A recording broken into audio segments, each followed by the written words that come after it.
Hey guys, it's me, Miss Santinello. We're almost done with the miraculous journey of Edward Tulane, so let's get right into it. I'll just read this last paragraph here. It says, and then one day at dusk, right before he closed the shop, Lucius Clark placed another doll on the shelf next to Edward.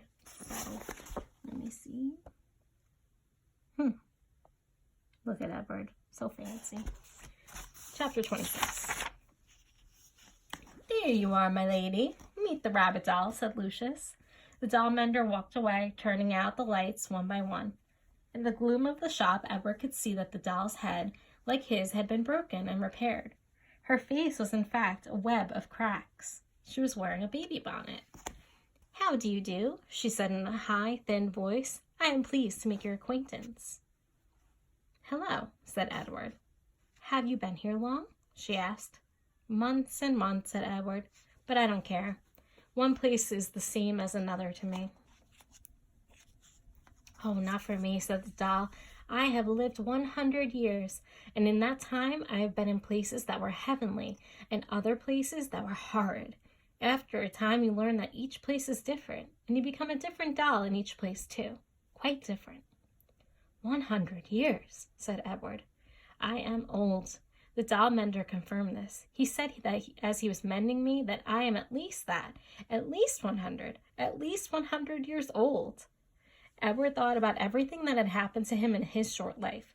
What kind of adventures would you have if you were in the world for a century? The old doll said, I wonder who will come for me this time. Someone will come. Someone always comes. Who will it be? I don't care if anyone comes for me, said Edward.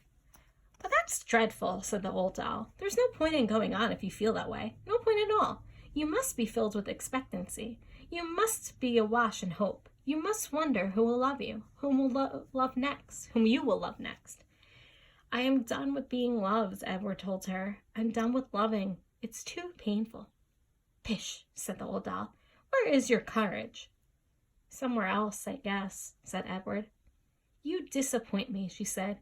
You disappoint me greatly. If you have no intention of loving or being loved, then the whole journey is pointless. You might as well leap from this shelf right now and let yourself shatter into a million pieces. Get it over with. Get it all over with now. I would leap if I was able to, said Edward. Shall I push you? Said the old doll. No, thank you, Edward said to her. Not that you could, he muttered to himself. What's that? Nothing, said Edward. The dark in the doll shop was now complete. The old... Did I miss something? Yeah. Oh, she said, what's that? Because he muttered something, so she must not have heard it. Sorry, I had to think about that. The dark in the doll shop was now complete. The old doll and Edward sat on their shelf and stared straight ahead. You disappoint me, said the old doll. Sounds familiar. Her words made Edward think of Pellegrina, of warthogs and princesses, of listening and love, of spells and curses. What if there was somebody waiting to love him? What if there was somebody whom he would love again? Was it possible? Edward felt his heart stir. No, he told his heart, not possible, not possible. In the morning, Lucius Clark came and unlocked the shop. Good morning, my darlings, he called out to them. Good morning, my lovelies. He pulled up the shades on the windows. He turned on the light over his tools. He switched the sign on the door to open. The first customer was a little girl with her father. Are you looking for something special? Lucius Clark said to them. Yes, said the girl. I am looking for a friend.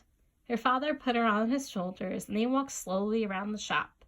The girl studied each doll carefully. She looked Edward right in the eyes.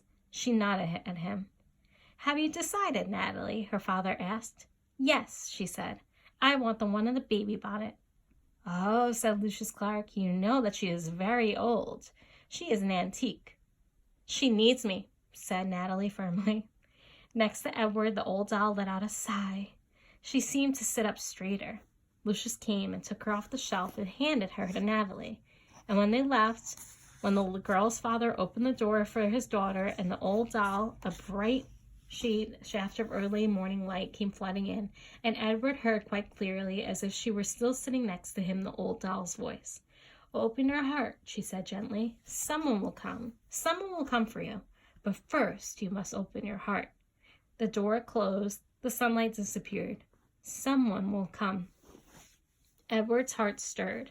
He thought for the first time in a long time of the house on Egypt Street, and of Abeline winding his watch and then bending toward him and placing it on his left leg, saying, I will come home to you. No, no, he told himself. Don't believe it. Don't let yourself believe it. But it was too late.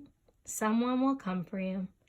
The China Rabbit's heart had begun again to open.